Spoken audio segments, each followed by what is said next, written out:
Hello friends, कैसे हैं आप। आशा करता हूं कि आप लोग अपने अपने घरों में सुरक्षित होंगे और स्वस्थ होंगे और अपनी पढ़ाई को निरंतर और सुचारू रूप से चालू रखे होंगे। तो दोस्तों, एक बार फिर से मैं आप सभी का स्वागत करता हूं द एकलव्य एकेडमी नागौद के ऑनलाइन प्लेटफॉर्म पर, जिसमें हम विभिन्न सब्जेक्ट के विभिन्न टॉपिकों पर चर्चा कर चुके हैं और निरंतर आप लोगों के लिए हम वीडियो लेके आते रहेंगे। दोस्तों, ये हमारा व्हाट्सएप ग्रुप है जिसमें डेली 2 घंटे का टेस्ट का आयोजन किया जाता है। जो टेस्ट ऑनलाइन होता है, ये हमारा टेलीग्राम ग्रुप है जिसमें आपको पीडीएफ प्रोवाइड की जाती हैं। तो हमारे व्हाट्सएप ग्रुप में जुड़ने के लिए इसकी लिंक डिस्क्रिप्शन में आपको मिल जाएगी और टेलीग्राम चैनल की लिंक भी आपको डिस्क्रिप्शन में मिल जाएगी। दोस्तों, ये हमारा यूट्यूब चैनल है द एकलव्य एकेडमी नागौद। इस चैनल को आप लोग ज़्यादा से ज़्यादा लोग लाइक करें, चैनल को सब्सक्राइब करें और शेयर करें ताकि ज़्यादा से ज़्यादा लोग हमारे साथ जुड़ सकें और अपनी तैयारी को निरंतर चालू रख सकें। दोस्तों, जैसा कि हमारा पिछला टॉपिक क्या था, हम पढ़ रहे थे मध्य प्रदेश प्राचीन के वस्तुनिष्ठ प्रश्न, जिसमें से हमने 10 प्रश्न पढ़े थे। सबसे पहले हम उन प्रश्नों को थोड़ा सा जल्दी से जल्दी रिवाइज करेंगे। उसके बाद हम 10 प्रश्न और आज पढ़ेंगे। तो चलिए स्टार्ट करते हैं आज का टॉपिक। मध्य प्रदेश में प्रथम ताम्रबस्ती के साक्ष्य कहाँ से मिले थे? तो हमने बताया था कायथा से मिले थे। कायथा किस जिले में आता है? तो कायथा उज्जैन जिले में आता है। यहाँ से किस कलर के मृदभांड मिले थे? तो यहाँ से मृदभांड मिले थे। किस कलर के मिले थे? भूरे रंग के मिले थे। ठीक है ना। फिर आगे चलते हैं। कायथा किस नदी के किनारे है? तो कायथा काली सिंध नदी के तट पर है। इसकी खोज किसने की थी? तो वीएस वाकड़कर ने की थी।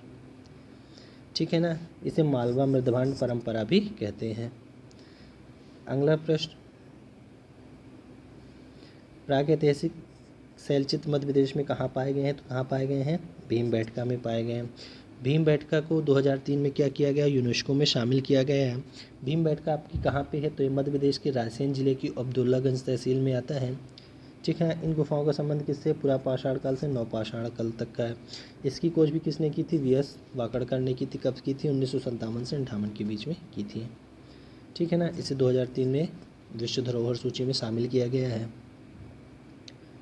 फिर पनगुड़िया से निम्न में से क्या प्राप्त हुआ है? तो पनगुड़िया से शिलालेख प्राप्त हुए हैं। ये मौर्यकालीन लघु शिलालेख है जो किस जिले में है? सीहोर जिले में है। ठीक है। महाजनपदों में से कितने महाजनपदों का संबंध मध्य प्रदेश से है? तो महाजनपदों में 2 महाजनपदों का संबंध कितने से है?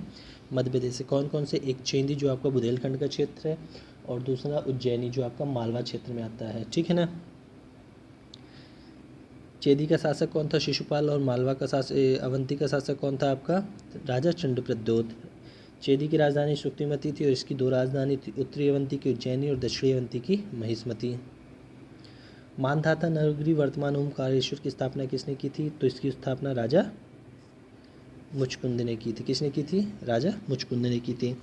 श्री राम के छोटे भाई शत्रुघ्न का पुत्र मध्य प्रदेश के किस राज्य का राजा था? तो ये विदिशा का राजा था, जिसे प्राचीन काल में विदिशा को क्या कहा जाता है? दसाण कहा जाता है।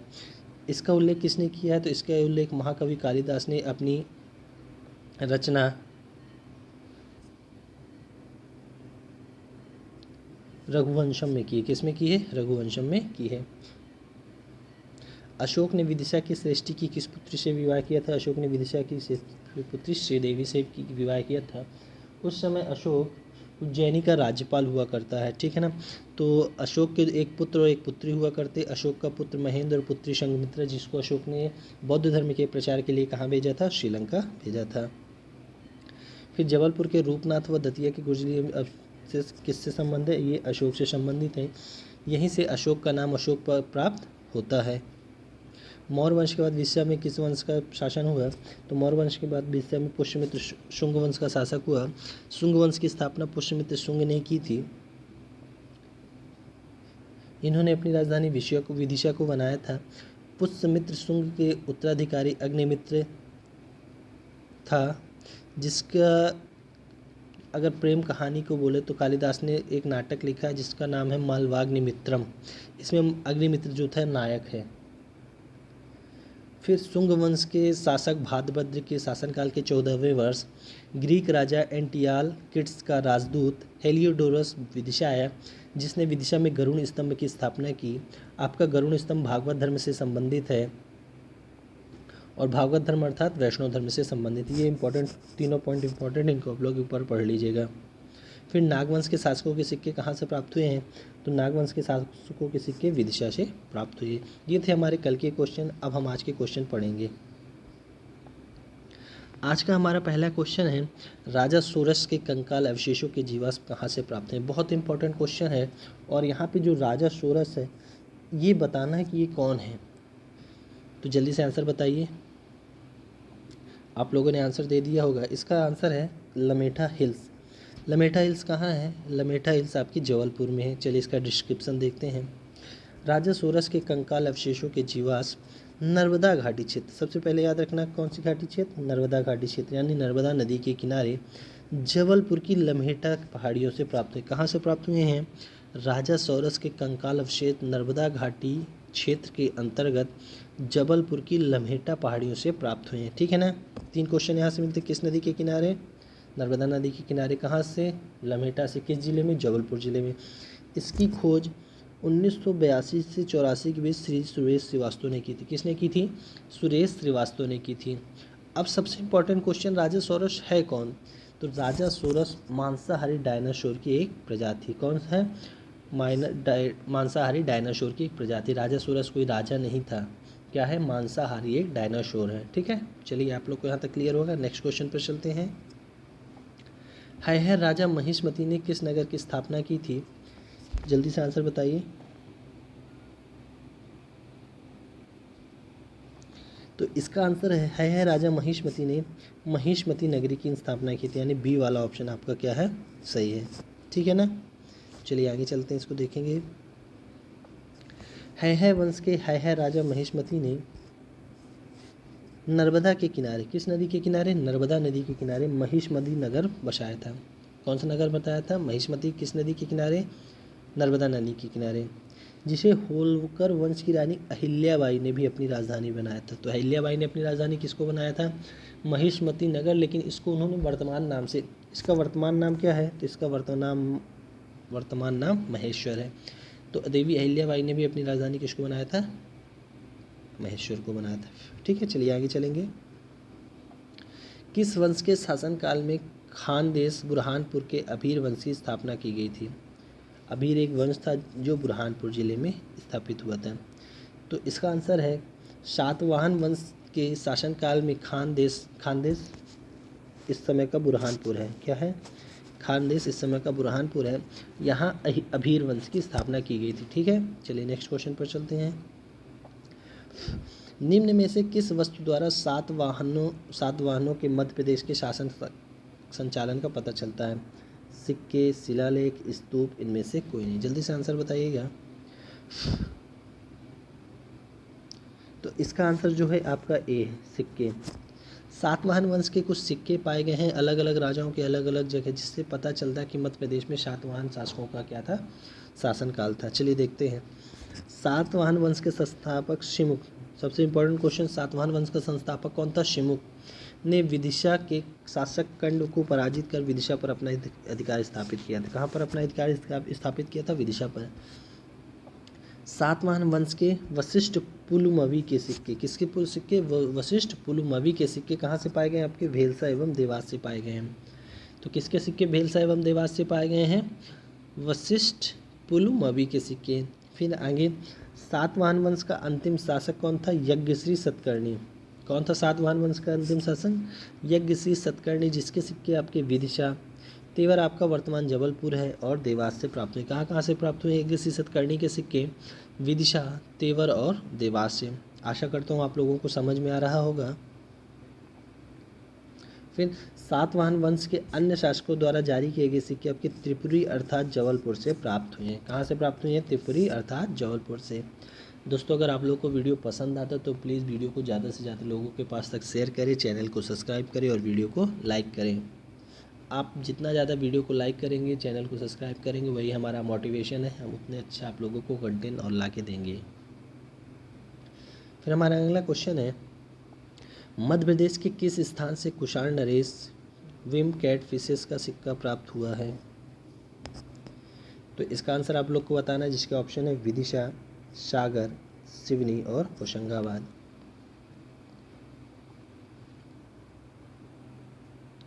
तो इसका आंसर है विदिशा। मध्य प्रदेश के विदिशा से कुषाण नरेश विम कैट फिशेस के सिक्के प्राप्त हुए हैं। कुषाण वंश का संस्थापक कुजुल कैट फिशेस था। कौन था संस्थापक? कुजुल कैट फिशेस था। उसकी मृत्यु के बाद उसका उत्तराधिकारी विम कैट फिशेस हुआ, जिसका सिक्का मध्य प्रदेश के विदिशा जिले से प्राप्त हुआ। कहाँ से प्राप्त हुआ है? विदिशा जिले से प्राप्त हुआ है।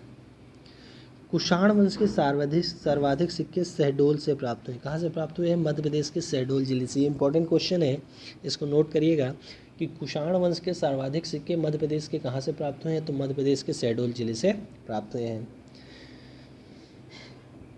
इस वंश के सबसे प्रतापी शासक कनिष्क, इसके भी सिक्के कहाँ से प्राप्त हुए हैं? शहडोल से प्राप्त हुए हैं। तो कुषाण वंश के सिक्के कहाँ से प्राप्त हुए हैं? सर्वाधिक सिक्के शहडोल से। सबसे प्रतापी राजा कनिष्क के सिक्के भी कहाँ से प्राप्त हुए हैं? शहडोल से। कुषाण नरेश विम कैट फिशेस, इसका सिक्का कहाँ से प्राप्त हुआ है? विदिशा से प्राप्त हुआ है। मध्य प्रदेश के विदिशा तथा एरण से किस गुप्त शासक के नाम के सिक्के मिले हैं? ऑप्शन है समुद्रगुप्त, चंद्रगुप्त द्वितीय, रामगुप्त और भानुगुप्त। जल्दी से ऑप्शन आंसर बताइएगा।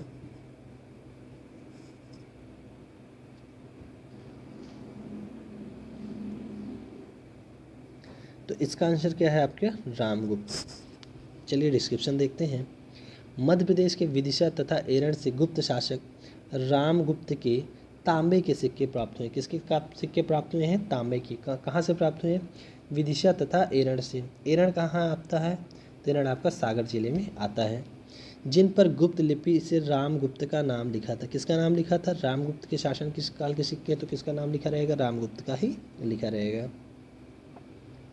अगर किसी को कोई डाउट होता तो वो हमारे कमेंट बॉक्स पर कमेंट कर हमको पूछ सकता है।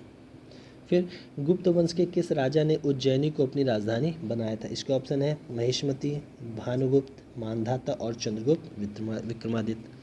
ऑप्शन को थोड़ा सा अच्छे से पढ़िएगा, फिर आंसर दीजिएगा। किस राजा ने उज्जैनी को अपनी राजधानी बनाया था? चलिए इसका आंसर बताइए। तो इसका आंसर है चंद्रगुप्त विक्रमादित्य, जिन्हें चंद्रगुप्त द्वितीय भी कहा जाता है। ठीक है ना। इन्होंने विक्रमादित्य की उपाधि धारण की थी। कुल इतिहास में 14 लोगों ने विक्रमादित्य की उपाधि धारण की थी। तो आज का आपका पहला क्वेश्चन है कि सबसे आखिरी में किसने विक्रमादित्य की उपाधि धारण की थी? तो समुद्रगुप्त का उत्तराधिकारी चंद्रगुप्त द्वितीय था। चंद्रगुप्त द्वितीय कौन था? समुद्रगुप्त का उत्तराधिकारी था। इसने महान विक्रमादित्य की उपाधि धारण की थी। किसकी उपाधि धारण की थी? विक्रमादित्य की उपाधि धारण की थी। इसने उज्जैन को अपनी राजधानी बनाया था। ये आप लोग को याद रखना है कि किसने अपनी राजधानी को उज्जैन बनाया था? तो चंद्रगुप्त विक्रमादित्य या चंद्रगुप्त द्वितीय ने अपनी राजधानी को उज्जैन बनाया था। चंद्रगुप्त द्वितीय को उज्जैन और पाटलिपुत्र का स्वामी भी कहा जाता है। किसको पाटलिपुत्र और उज्जैन का स्वामी कहा जाता है? तो चंद्रगुप्त द्वितीय को उज्जैन और पाटलिपुत्र का स्वामी कहा जाता है। चंद्रगुप्त द्वितीय ने मालवा से शकों को पराजित किया था। किसको पराजित किया था? शकों को पराजित किया कर खदेड़ दिया था, मतलब भगा दिया था। इसलिए चंद्रगुप्त द्वितीय का नाम इतिहास में किस नाम से जाना जाता है? शकारी के नाम से जाना जाता है। बहुत इंपॉर्टेंट है, आप लोग सभी इसको नोट कर लीजिएगा कि किस गुप्त शासक को शकारी के नाम से जाना जाता है? तो चंद्रगुप्त द्वितीय को शकारी के नाम से जाना जाता है। नेक्स्ट क्वेश्चन हमारा, कुमारगुप्त के शासनकाल के मध्य प्रदेश में प्राप्त अभिलेखों में से किसमें सूर्य मंदिर के निर्माण का जिक्र किया गया? ऑप्शन है आपके ए मंदसौर, बी सांची, सी तुमैन और डी उदयगिरी। आशा करता हूँ आप लोगों ने अपना अपना आंसर सोच लिया है। तो इसका आंसर है मंदसौर, जिसको प्राचीन काल में किस नाम से जाना जाता था? दसपुर के नाम से जाना जाता था। मंदसौर अभिलेख, दसपुर से प्राप्त अभिलेख में सूर्य मंदिर के निर्माण का जिक्र मिलता है। ठीक है ना। ये बहुत इंपॉर्टेंट है, इसको याद रखिएगा कि मध्य प्रदेश में सूर्य मंदिर के निर्माण का अभिलेख कहाँ से मिलता है? दसपुर। ठीक है ना। मध्य प्रदेश के गुना जिले, जो कि वर्तमान अशोकनगर में है, तुमैन से प्राप्त तुमैन अभिलेख से गुप्त शासक कुमारगुप्त को शरतकालीन सूर्य की भांति बताया गया है। तो यहाँ से दो क्वेश्चन बन सकते हैं कि किस गुप्तकालीन शासक को शरतकालीन सूर्य की भांति बताया गया है? तो गुप्त शासक कुमारगुप्त को शरतकालीन गुप्त शासक बताया गया है, या शरतकालीन सूर्य के गुप्त शासक कुमारगुप्त को शरतकालीन शूर की भांति बताया गया है। यह मध्य प्रदेश के किस अभिलेख से प्राप्त हुआ है? तो यह मध्य प्रदेश के तुमैन अभिलेख, जो कि वर्तमान अशोकनगर से प्राप्त हुआ है। मध्य प्रदेश के रीवा जिले के सुपिया के से स्कंदगुप्त के शासनकाल का अभिलेख प्राप्त हुआ। कहाँ से? रीवा के सुपिया से स्कंदगुप्त के शासनकाल का अभिलेख प्राप्त हुआ है। इस अभिलेख में गुप्त वंश को घटोत्कच वंश भी कहा गया है। तो किस वंश को घटोत्कच वंश भी कहा गया है? तो गुप्त वंश को घटोत्कच वंश भी कहा गया है। कहाँ से प्राप्त हुआ है? तो यह मध्य प्रदेश के रीवा के सुपिया अभिलेख से किसके का शासनकाल का ये था? तो स्कंदगुप्त के शासनकाल का यह अभिलेख था। त्रिपुरी से निम्नलिखित में से किसके सिक्के मिले हैं? अभी अपन ने पढ़ा त्रिपुरी कहाँ पे है, तो सातवाहन एवं गुप्तों के, मौर्य एवं कुषाणों के, गुप्त एवं क्षत्रपों के और मौर्य एवं गुप्त शासकों के। तो इसका आंसर जल्दी से बताइएगा आप लोग। तो इसका आंसर है सातवाहनों एवं गुप्तों के। ठीक है ना। चलिए आगे नेक्स्ट क्वेश्चन पे चलते हैं। नाबदा टोली निम्न में से किससे संबद्ध है? ताम्रपाषाण संस्कृति से, लौह युगीन संस्कृति से, पाषाणीय संस्कृति से और वैदिक संस्कृति से। ये आज का हमारा लास्ट क्वेश्चन था। इसके बाद हम फिर अगले वीडियो में 10 क्वेश्चन लेके आएंगे। तो इसका आंसर है ताम्रपाषाण संस्कृति। ताम्रपाषाण संस्कृति में हमें क्या मिले हैं? हमें मृदभांड मिले हैं और औजार मिले हैं। तो दोस्तों आशा करता हूँ कि आप लोगों को वीडियो समझ में आया होगा। अगर किसी को कोई डाउट होता है तो आप हमसे कमेंट बॉक्स पर कमेंट करके पूछ सकते हैं। ये हमारा व्हाट्सएप ग्रुप है और ये हमारा टेलीग्राम ग्रुप है। आप इन दोनों में लिंक के थ्रू जुड़ सकते हैं, जिसका लिंक हमारे डिस्क्रिप्शन में मिल जाएगा। हमारे यूट्यूब चैनल को ज़्यादा से ज़्यादा सब्सक्राइब करें, वीडियो को ज़्यादा से ज़्यादा शेयर करें और लाइक करें। तो आज का साथ हमारा यहीं तक था। हम कल फिर आपके साथ मिलेंगे। तब तक के लिए धन्यवाद।